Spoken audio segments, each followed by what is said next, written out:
To another video. So today we're going to do a quick unboxing and a first impressions of the Google Pixel 9 Pro Fold. I finally got my hands on one. This is the Obsidian, which seems to be the only option unless you go through Google directly. But this is the 256 gig model. I did have a brief stint. If you guys watch one of my other videos, I had a brief stint with this device because the Google rep was at Best Buy the day that I went to see if it was on display. I do not know of any stores right now that has this phone on display. So they're a little tough to get. And again, I'm going to reiterate that I think Google kind of dropped the ball there. So missed opportunity. So here we go.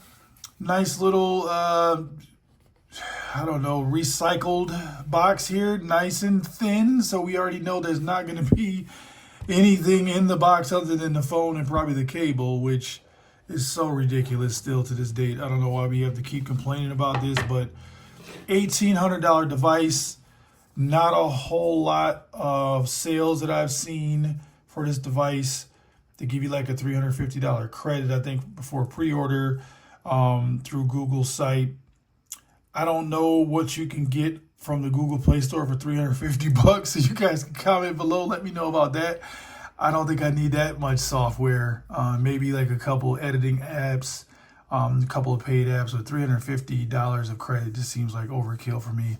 How about you just take some of that off the price of the device? But anyway, after ranting about that, there's the device itself. We get our USB-C to USB-C charging cable. We're going to get some manuals in here that nobody ever looks at, and that's it. So no charger in the box. I mean, you can't really fast charge this thing anyway, so it is what it is. So let's take a look at the device itself.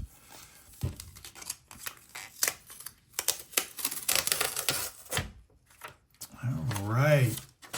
9 Pro Fold, here we go. So, nice little camera hump on the back. I've heard people complain about it's too large. I don't think it's that big of a deal. I prefer it up towards the top of the device instead of towards the center.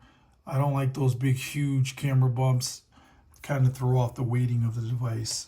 Nice balanced attack here from Google. So, man, here we go. Nice and thin. So we've got one speaker grill there. We've got one on the bottom here along with the USB-C charging port and the SIM card tray there. On this side, we've got nothing but the antenna bands. On the other side, we've got the power button and volume rocker, which I believe on the Google devices, the power button is towards the top, volume rocker at the bottom, or I could be wrong. We'll have to figure this out. And there you can see our camera, our front-facing camera. And we have another front-facing camera here on this side. So, first impressions of the crease, very minimal right now, but it's only because this thing is brand new and hasn't been folded yet. But before we even fold it, let me bring into, this is a, what is this? This is the Samsung Galaxy S20 FE, just to give you an idea of the thickness, if you guys can pick up on that. So not bad at all as far as the thickness comparison there.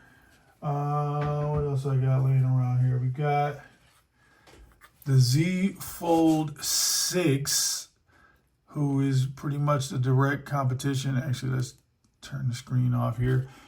So this kind of shows you where the, man, that's got a lot of smudges there. But you can see like the crease has already begun to form there for the Z Fold 6, but let's look at the thickness comparison. So the Pixel is a little thinner, if you guys can see there. Get it to focus. A little bit thinner when open. So if we close this for the first time, it feels pretty good. Now, I do get why a lot of people are complaining about this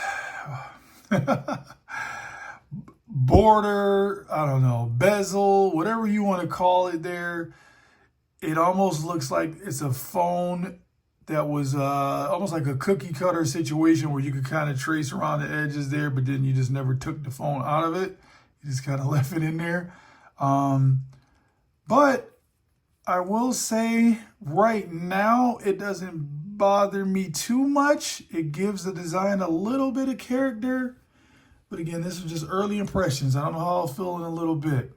But if I fold up the Fold 6 and we do the thickness there, and slightly thinner. If we look at the hinges, see, we can see a difference there. Definitely a smaller hinge, which is good.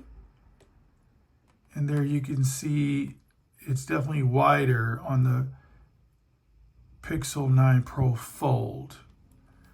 So in hand feel, I will tell you, I've gotten used to this Fold 6 where I do appreciate it being more of a one-handed device. And I do honestly feel after a while that the outer display is a lot more usable than it's been in the past. Even with that very minuscule change to the front display, it is a very welcome change, even though we wanted to see a bigger change. But we got what we got. So I'll go ahead, let's get this thing turned on. So let's figure out which one is the power button. I'll try the top one first. And yep, so the top button is the power button. The volume rocker is here. And on the Z Fold, the bottom is the power button and the top is the volume rocker, which I tend to prefer because I'm used to it. So it is going to be a learning curve trying to go from one device to the other. But I'll get this device set up and give you some early impressions, so stay tuned. All right, guys, so this is going to be my experience. Less than 24 hours with this device, things that I've noticed so far. So these are going to be my thoughts and opinions based on my experience. So first things first, build quality. We'll get that out the way. Really nice build quality. I do like this form factor better than the original Pixel Fold.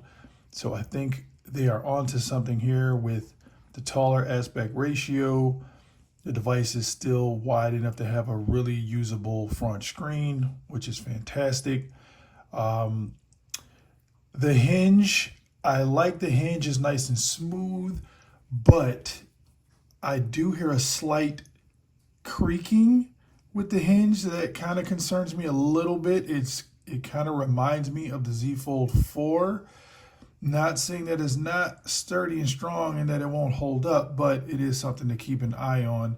But I do love that this thing folds flat now. And if you had any experience with the original Pixel Fold, that was one of the biggest complaints. But this one does fold flat. And the crease is really minimal, I will say that. So the crease doesn't bother me at all. So I think it did a really good job there.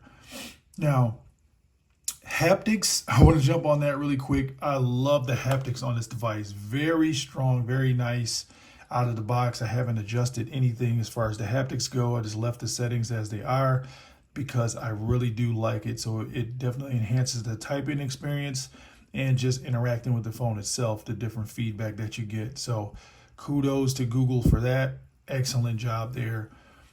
Cameras, good cameras, not great. So I don't know if that's going to be like some software updates that they can do later to enhance it. What I will say is that the pictures, the photos so far, they just don't seem punchy enough for me, for my liking. Some of you may like that more natural effect on the photos. But But when I compared it side by side with the Z Fold 6, I actually preferred the pictures that the Z Fold 6 took. And I know it's because of the colors and the saturation and whatnot. So I'm not a photographer, but I do think that's a missed opportunity for Google to at least have included their best cameras, especially at this price point. But that's just my opinion. My notifications, I'm finding that I get them a little bit slower on this device compared to my other devices. So if I have all my devices on Wi-Fi, I tend to get the notifications sooner on the other devices as opposed to the Pixel. Maybe that's something that I can go in and adjust in the settings, but I'll have to look deeper into that.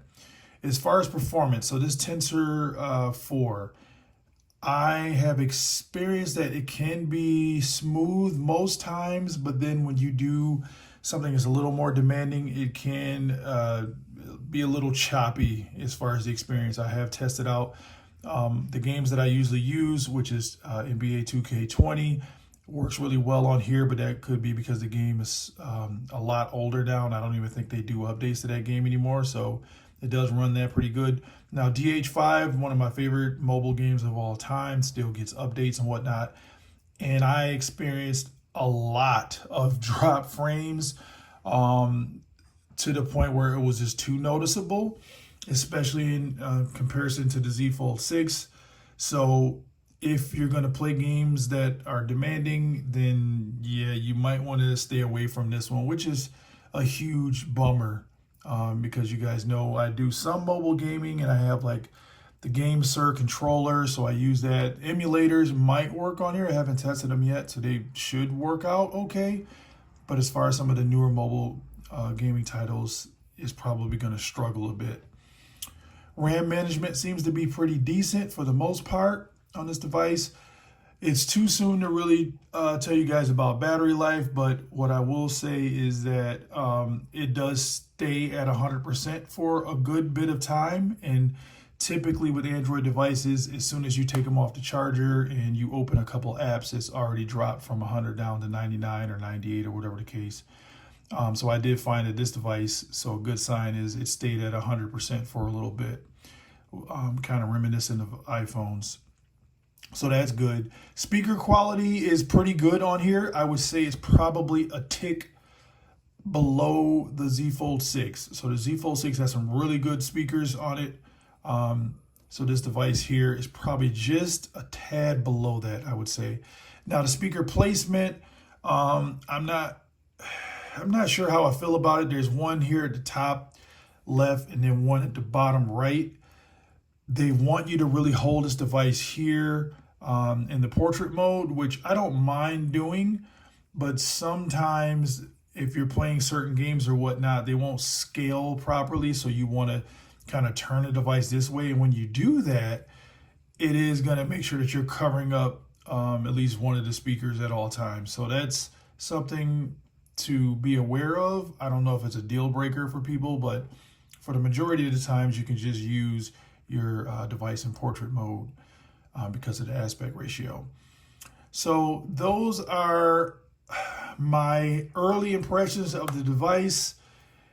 It is a nice device. Now, is it worth $1,800? Yeah, that's for you to decide. So I'll keep my eye on different things as I use the device in the coming days to see if my experience changes. I do like the little pop-ups and reminders of all the different things you can do with the software. Oh, one last thing, Gemini, I did catch on here that the microphone doesn't always pick up my voice and my commands. So that could be another software situation, but something to definitely be aware of. But all right, that's it for this video. And hit me up in the comments if you guys have any questions about this device so far. So the Pixel 9 Pro Fold. Until the next one, peace.